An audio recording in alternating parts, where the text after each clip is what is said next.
ऊंचा मंडप चढ़ी सोचती सीता बेटी मन ही मन में विचार है किए तोरा आगे बेटी संपत्ति थोर भेल किए तोरा दहेज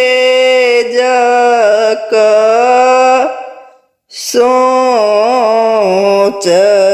है किए तोरा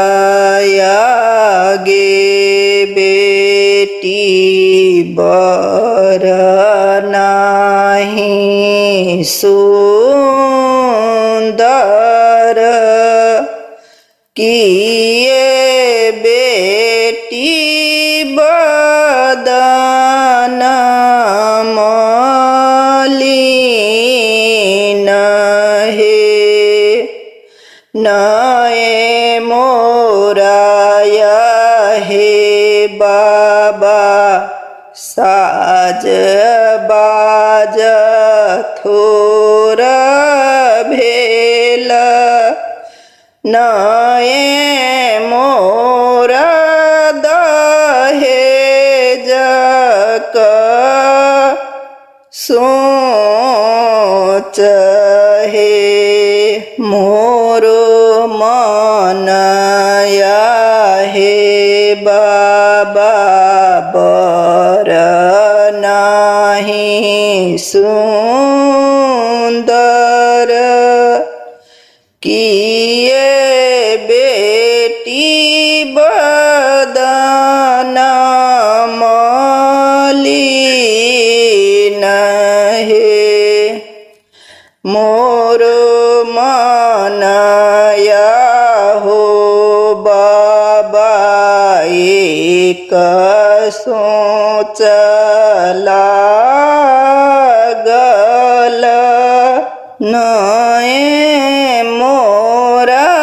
बदन मलिन है भाई बहिन बाबा एक कोखी जनमल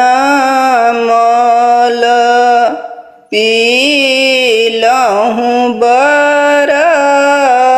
बराबर दूध है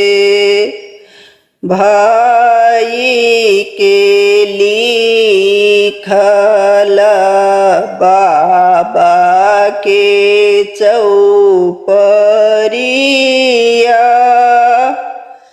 हाँ